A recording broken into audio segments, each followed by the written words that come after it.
నేను మీ Raman Rajesh MS life 600+ TMT bar నుంచి ఉత్తమ నిర్మాణ ఛానల్కి స్వాగతం.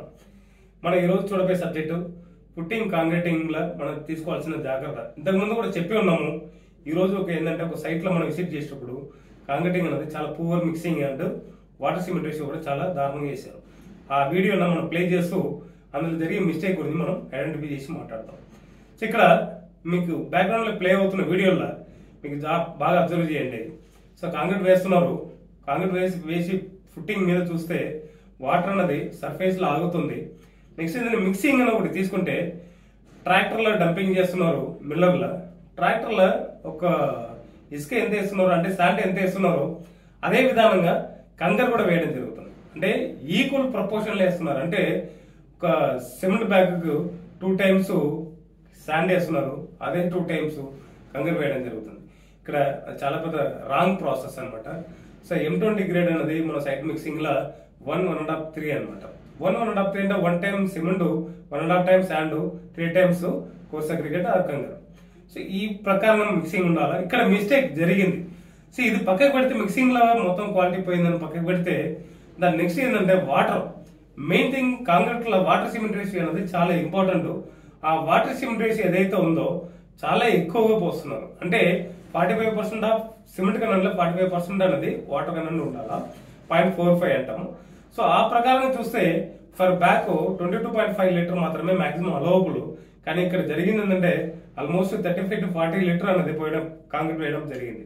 సో గుంతల్లో మీరు చూస్తున్నప్పుడు ఏదైతే కాంక్రీటింగ్ చేసిన పిట్స్ ఉందో ఆ పిట్స్ లోపల కాంక్రీట్ వేసి ½ an hour తర్వాత కూడా పిట్స్ లో కాంక్రీట్ సర్ఫేస్ మీద వాటర్ ఆగడం జరుగుతుంది. సో ఈ వాటర్ ఆగడం వల్ల కాంక్రీట్ లో ఉన్న హీట్ అనేది బయటకు రాకుండా కంప్లీట్ గా దాని మీద వాటర్ ఆపేస్తుంది. సో దాని లోపల హీట్ ఉండిపోవడం వల్ల కాంక్రీట్ కూడా సెట్ అవ్వడం ఆగిపోతుంది. సిమెంట్ స్ట్రెంత్ అనేది అచీవ్ చేస్తుంది. నెక్స్ట్ వచ్చే జరిగే మిస్టేక్ ఏంటంటే మీకు సర్ఫేస్ లో స్లరీ మొత్తం ఆగిపోయి శ్రింగేజ్ క్రాక్స్ అనేది బాగా వస్తుంది. శ్రింగేజ్ క్రాక్స్ వచ్చే ప్రాబ్లం ఏంటంటే మాయిశ్చర్ అనేది ఫ్యూచర్ లో లోపలికి పోయి స్టీల్ ని కన్వర్ట్ చేసేసి కంప్లీట్ గా బిల్డింగ్ లైఫ్ ని కొలాప్ చేస్తుంది. తర్వాత నెక్స్ట్ వచ్చే ప్రమాదం ఏంటంటే సెగ్రిగేషన్. అంటే మీకు వాటర్ కంటే ఎక్కువ ఉండడం వల్ల కింద కంగరు అంటే కోర్స్ అగ్రిగేట్ మొత్తం కింద సెటిల్ అయిపోయి ఉండంతా పైకి వచ్చేస్తుంది. మనం ఏదైతే అతికేయాల్సిన కాంక్రీట్ ఉందో కంగరు ఉందో అది మొత్తం కింద సెటిల్ అయిపోతుంది. స్లరీ మొత్తం పేస్ట్ మొత్తం పైకి వచ్చేస్తుంది. నెక్స్ట్ మీకు పైనుంచి డంపింగ్ చేస్తున్నారు 2 meter పైన, అంటే 1.5 meter పైనుంచి డైరెక్ట్ డంపింగ్ చేయకూడదు. అక్కడ ఆల్మోస్ట్ 1.5 meter పైననే ఉన్నారు, అక్కడ నుంచి డంపింగ్ చేస్తున్నారు. దానివల్ల కూడా ఎక్సెస్ వాటర్ ఉంది, హైట్ కూడా ఎక్కువ ఉండడం వల్ల కూడా సెగ్రిగేట్ అయిపోతుంది. దీనివల్ల మీకు కాంక్రీట్ క్వాలిటీ అనేది కంప్లీట్ గా డిస్టర్బ్ అయిపోయి 30 to 40% మాత్రమే స్ట్రెంత్ అచీవ్ చేస్తుంది. మిగతా స్ట్రెంత్ ఏది కూడా మీకు అక్కడ అచీవ్ చేయదు. దీనివల్ల మీ బిల్డింగ్ లాంగ్ లాస్టింగ్ తగ్గిపోతుంది.